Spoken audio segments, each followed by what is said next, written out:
Assalamualaikum warahmatullahi wabarakatuh. Wasyhadu an la ilaha illallah wa asyhadu anna Muhammadar Rasulullah. Allahumma shalli ala sayyidina Muhammad wa ala ali sayyidina Muhammad.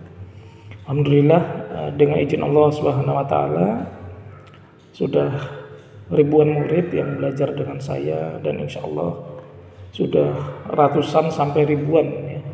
Mungkin sudah ribuan yang testimoni keberhasilan setelah mempraktekkan materi yang saya ajarkan. Ya, materi yang saya ajarkan ini berbeda teman-teman ya, seolah-olah nggak ada hubungannya dengan rezeki ya. Seolah-olah nggak ada hubungannya dengan kekayaan ya, padahal hubungannya sangat erat ya. Contoh ya, kita ibaratkan kupu-kupu adalah duit ya. Kita ibaratkan kupu-kupu adalah uang, maka kita itu kalau saya tanya cara mendapatkan uang ya, maka kita harus sekolah SD, SMP, SMA ya, bahkan dari TK, S1, S2, S3 ya. Semakin tinggi sekolah, normalnya akan semakin mudah mendapatkan uang, makin mudah mendapatkan rezeki. Yang diajarkan apa di sekolah dari TK sampai kuliah? Yang diajarkan adalah bagaimana cara mendapatkan kupu-kupu sebanyak mungkin dengan cara ditangkap ya, dengan cara menangkap kupu-kupu ya. Jadi yang diajarkan bagaimana membuat jaring ya. Kita membuat jaring, semakin besar jaringnya, semakin banyak kupu-kupu yang kita dapatkan. Itu yang dipelajari di sekolah-sekolah umum ya. Mungkin kita sekolah tersebut menghabiskan uang sampai ratusan juta dan waktu yang kita korbankan puluhan tahun.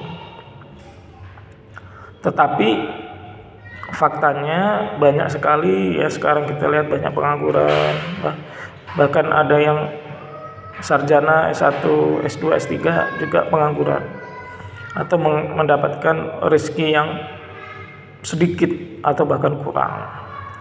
Mengapa demikian? Karena yaitu ya, ada cara lain yang bisa kita lakukan untuk mendapatkan kupu-kupu tersebut ya. Ada cara lain yang bisa kita lakukan untuk mendapatkan uang yang halal, berkah dan banyak dari Allah Subhanahu wa taala ya. Caranya mungkin gak masuk akal ya. Orang lain untuk nangkap kupu-kupu, coba tangkap kupu-kupu ya, maka kalau saya perintahkan teman-teman tangkap kupu-kupu, banyak kupu-kupu ya di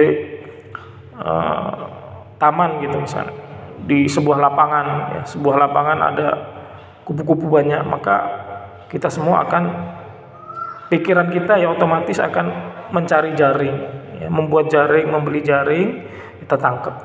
Nah itu pikiran manusia pada umumnya ya. Tapi ada cara lain bagaimana kita untuk mendapatkan kupu-kupu sebanyak-banyaknya. Caranya apa? Yang pertama, kita gemburkan tanah ya. Kita siapkan pot-pot ya. Setelah kita siapkan pot atau kita gemburkan tanah ya, potnya itu kita isi tanah, lalu kita pupuk. Kita siram dengan air. Nah setelah itu kita masukkan bibit-bibit bunga mawar, melati, macam-macam bunga kita tanam. Nah setelah kita tanam, maka akan tumbuh. Setelah tumbuh akan berbunga. Nah ketika berbunga mengeluarkan harum wangi. Ketika mengeluarkan harum wangi, maka insya Allah kupu-kupu akan datang ya, bahkan bisa lebih banyak dibanding yang menangkap menggunakan jaring. Kupu-kupu itu bisa kita dapatkan datang sendiri ya, tidak perlu kita kejar. Kalau pakai jaring kita harus kejar, dia lari kita kejar, kita berkeringat. Nah kalau cara yang saya lakukan tidak, maka seolah-olah ketika teman-teman sholat itu nggak ada hubungannya. Bagaimana orang sholat kok bisa dapat uang, bisa dapat rezeki ya? Padahal jelas sekali di Al-Quran, di hadis bahwa sholat itu ya adalah kunci untuk mendapatkan rezeki dari Allah Subhanahu wa taala. Insyaallah nanti akan saya ajarkan ya, satu persatu perlahan-lahan bagaimana caranya agar kita rezeki itu datang kepada kita. Ya sebagaimana kita menanam bunga tadi, bunga itu akan mendatangkan kupu-kupu, mendatangkan rezeki. Ya. Tentunya kita harus berproses, ya, berproses dan sabar. Ya. Kenapa? Karena teman-teman selama ini juga sudah sabar kan, sudah hidup puluhan tahun, ya, mungkin sudah banyak yang merasakan kesenangan puluhan tahun, dan mungkin teman-teman juga merasakan hidup yang tidak mudah selama beberapa tahun. Maka insya Allah saya ajarkan berlahan-lahan, bertahap, ya. Memang caranya mungkin sebagian orang tidak masuk akal, tapi insya Allah teman-teman bisa baca testimoninya, ada banyak, bisa lihat di YouTube saya, testimoninya banyak sekali, ya. Insya Allah itu saja teman-teman.